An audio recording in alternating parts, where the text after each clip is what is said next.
y'all see this? Mm-hmm. Okay. Uno, dog, dos, 4. Okay, go. The name Puerto Rico can be loosely translated to rich port, which is very fitting considering the country averaged $40,000 million in imports and exports in 2016, according to the U.S. Census Bureau. The country of Puerto Rico offers many things for anyone. Even if you're a history buff, food addict, or adventure seeker, there's something here for you. My family is part Puerto Rican, and we grew up around different Puerto Rican traditions, foods, and stories, and I've always been interested to find out more about where my family came from. Today I'm going to be talking to you about the different landscapes, historical architecture, and foods that you can find there. First, I'm going to talk about the different landscapes and one of my personal favorites.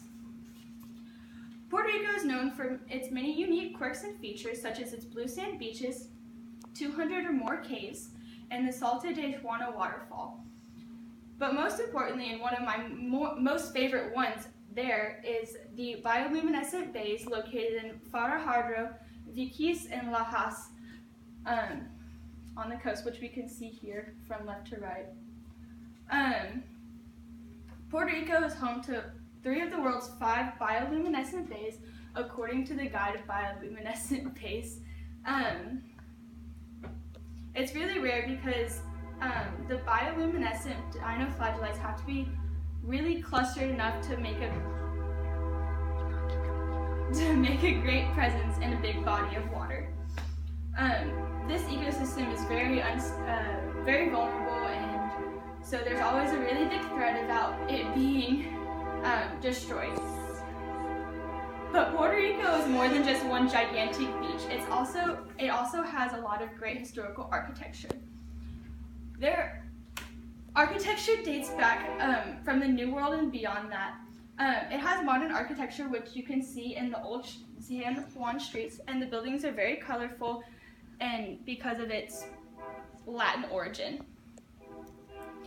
Puerto Rico is also home to 2 World Heritage Sites that still stand from before the 16th century. The first one is El Morro Fortress, which used to guard the San Juan Bay for more than 4 centuries, according to Riviera, which is this one on the left. The other one on the right is La Fortaleza, which was built in 1533, and it was built to protect the settlers from the cannibal Carib tribes, but is now home to the current governor of Puerto Rico. Now that we've talked about the architecture and the different beaches, we can get to the good stuff, which is the food. A lot of the Puerto Rican culture can be found in the foods that they cook. Their food is a mix of Spanish, African, and American influence, and can be traced back to the Arawak and Taino Indians, who were the first settlers in Puerto Rico. One of their stews are like one of their most staple dishes, and one of the favorites is the carne guisada puertorriqueña, which is a Puerto Rican beef stew. And also, which is this one right here. And one of my personal favorites is the tostones, which are fried plantains, which are similar to bananas, but they're a lot thicker and sweeter.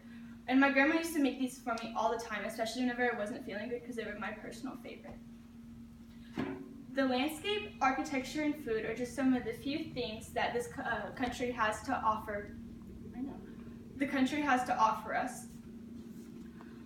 Since the country is so rich in culture, history, and exotic beauty, it is impossible to talk about it all at once. The bioluminescent bays, historic El Morro and La Fortaleza fortresses, and the delicious food is just a fraction of what Puerto Rico has to offer us.